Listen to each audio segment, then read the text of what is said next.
131,5 y el viento del sector este a 24 kilómetros por hora.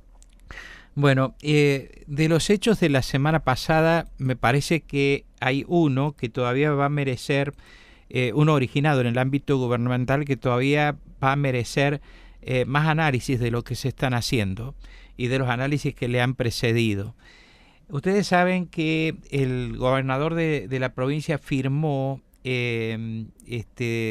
días pasados la adhesión de la provincia a disposiciones nacionales vinculadas con la salud sexual y la procreación responsable y además con la educación sexual integral. Rodríguez Sá hizo una serie de consideraciones en materia política sobre estas cuestiones. Lo que dijo es que era necesario esencialmente poner más claridad en los procedimientos que en la provincia en realidad estaban establecidos ya, que se realizaran, a lo mejor no con las características que van a tener ahora, pero era para efectivamente tender a solucionar problemas que surgen en la vida diaria. Le he pedido a Lili Manini, que preside la Asociación de los Derechos por las Mujeres, que me haga alguna referencia vinculada con estas disposiciones que tomó el gobierno de la provincia. Lili Manini, buen día, gracias por atenderme. ¿Cómo le va? ¿Cómo le va, Mario? Mucho gusto. ¿Cómo anda usted? Bien, gracias. ¿Y usted? Bien, felizmente. Bueno. Quiero un concepto suyo sobre lo que va a implicar esto en la práctica.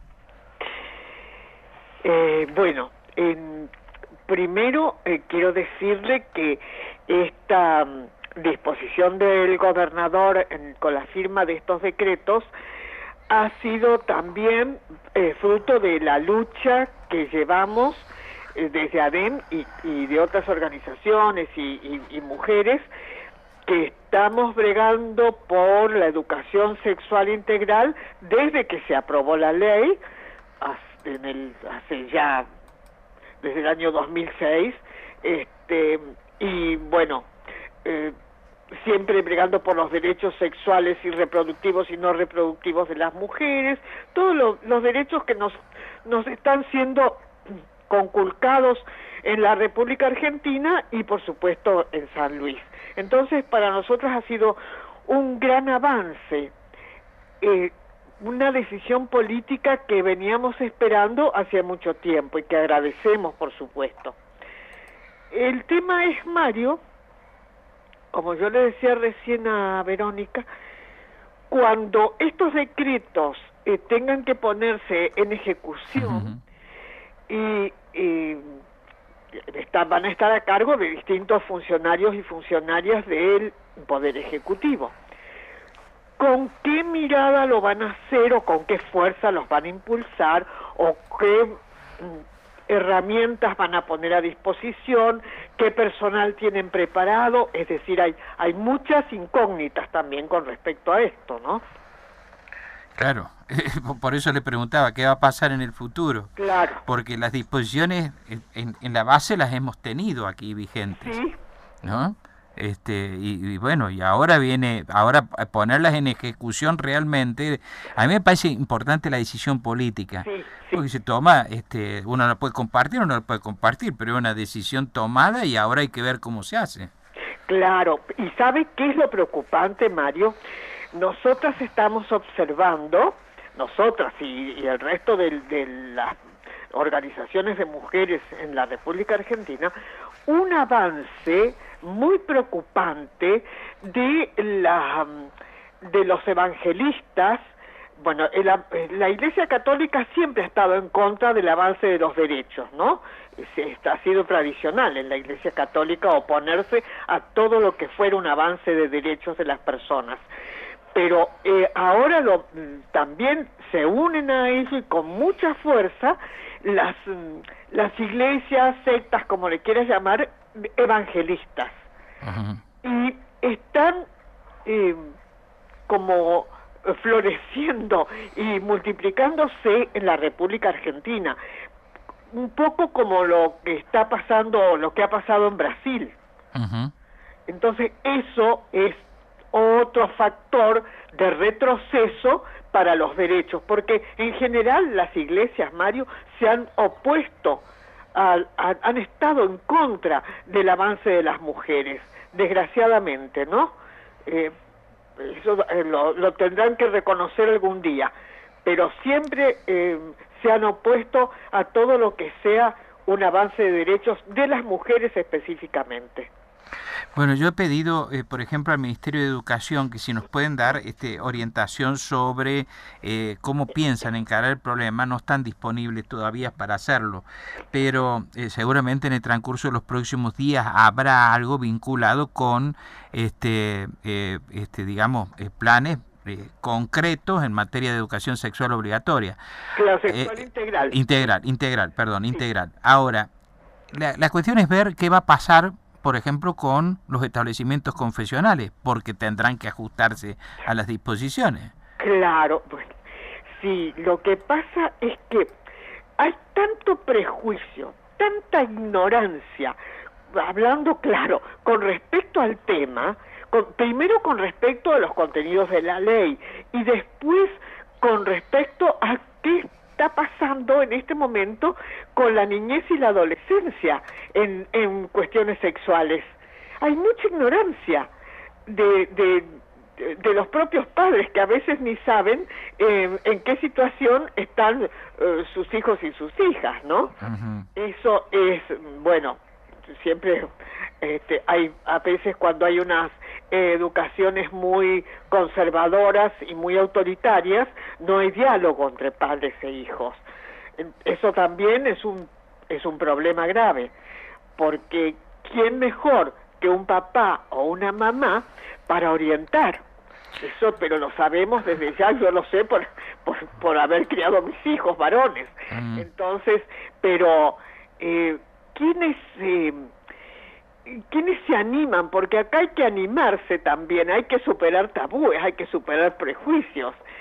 Y yo recuerdo cuando mis niños eran chicos, yo tuve 3 varones, que, bueno, desde chicos yo empecé con educación sexual porque sabía que era necesaria, porque a mí no me la brindaron. Uh-huh. Como ha pasado la gente de nuestra generación y gente más joven también, y aún ahora sigue pasando. Entonces, ¿cómo nos enterábamos nosotros que de una función tan importante como es la sexualidad? Uh-huh. Hablando con una amiguita, ¿no sé? ¿Y qué nos transmitíamos? Suponiendo.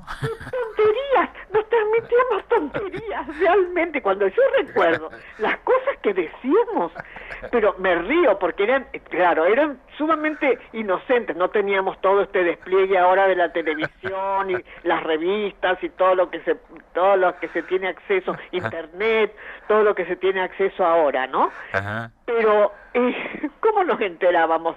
Jamás.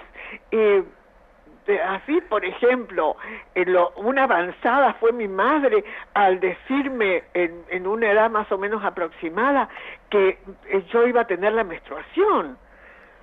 Entonces, bueno, pero era, ¡qué cosa! Era todo un misterio, todo un secreto. Sí. Ahora me parece que hay como demasiada información y no hay educación. Lo que falta es educación. Eso es lo que falta, ¿no? Eso es lo que falta, sí. Y creo que la Ley de Educación Sexual Integral viene para cubrir esa necesidad. Que niñas y niños se eduquen, pero con certeza, ¿no es cierto? Con buenos conocimientos, no con prejuicios, abriendo la mente. Ahora, recuerde que cuando llegaron acá, por ejemplo, a San Luis, los cuadernillos que estaban destinados a la educación sexual integral, sí. Que se ajustaban a la ley, acá en San Luis, algunos que se distribuyeron le arrancaron previamente varias hojas, ¿no? Sí. Yo me acuerdo que fui fuimos desde, como participantes de ADEM, fuimos a la presentación que vinieron a hacer desde el Ministerio de Salud, con el tema de los que trajeron los cuadernillos. Y en esa reunión, bueno, había un cura, creo, y había también un pastor y la esposa del pastor. Las cosas que decían, Mario, eran de terror, de terror. Por ejemplo, me acuerdo patente eso porque me asombró mucho que la esposa del pastor dijo que ella había curado a un chico homosexual, lo había transformado en heterosexual, lo había curado. Bueno, imagínese que eso es eso es una aberración, ¿no es cierto? Es una cosa, primero es una mentira y segundo es un desconocimiento total de cómo se da la homosexualidad. En fin, bueno, con esas personas... Desde el concepto inicial. ¿Cómo? Desde el concepto inicial no era posible. Claro, bueno, pero en fin... Imagínese usted qué tipo de educación pueden querer dar esas personas. Bueno, y yo quiero conocer esto. Sí, yo he visto que, obviamente, para este acto de las firmas de esta serie de decretos, porque fueron una serie de decretos, está no solamente la adhesión a la ley de educación sexual integral, sino que hay otras disposiciones más. Vi que habían congregado a los sectores que han sido luchadores por estas cuestiones, entre las cuales estaba usted. Quiero saber si han hablado, si ustedes van a estar también en el momento en que comiencen a implementarse esto o cómo se van a disponer las implementaciones, que fue una cuestión que planteó otra persona que suelo consultar bastante a menudo, que es Yolanda Bertazo, ¿no? Ella habló, bueno, ahora hay que ponerse a trabajar en cómo se va a implementar todo esto. Claro, bueno, va a haber una mesa de articulación entre los funcionarios estatales y las organizaciones sociales. Va a haber una mesa de articulación que va a ser también justamente para ver cómo se implementan estas que son políticas públicas, el monitoreo, ¿no es cierto?, el seguimiento de cómo se está haciendo, ¿sí? Está previsto eso también. Vamos a ver cómo se implementa. O sea que les han quedado de convocarlos nuevamente. Aparentemente sí, vamos a ver. Y bueno, y si no nos convocan, pediremos que nos convoquen. ¿Qué actitud tomaría usted ante, digamos, la resistencia que hay en sectores sobre la aplicación de estas disposiciones? ¿Cómo cree usted que se debería considerar con ellos el beneficio que se cree van a tener todas estas disposiciones? Bueno, imagínese. Nosotras estamos de parte de la educación y ellos están de parte del prejuicio, ¿no es cierto? Porque ellos parten de un prejuicio, de un desconocimiento y de un creer que la educación sexual solamente se tiene que impartir en la casa por parte de papá y de mamá.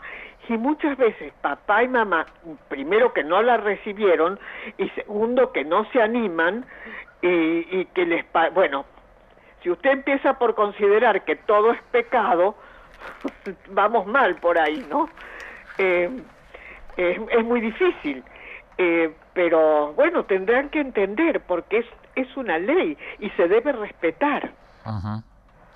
Lili Manini, gracias por atenderme, disculpe la molestia. No es ninguna molestia, siempre un gusto, Mario. Bueno, muchas gracias. Hasta cualquier momento, muchas gracias. Lili Manini, que preside la Asociación por los Derechos de la Mujer en San Luis.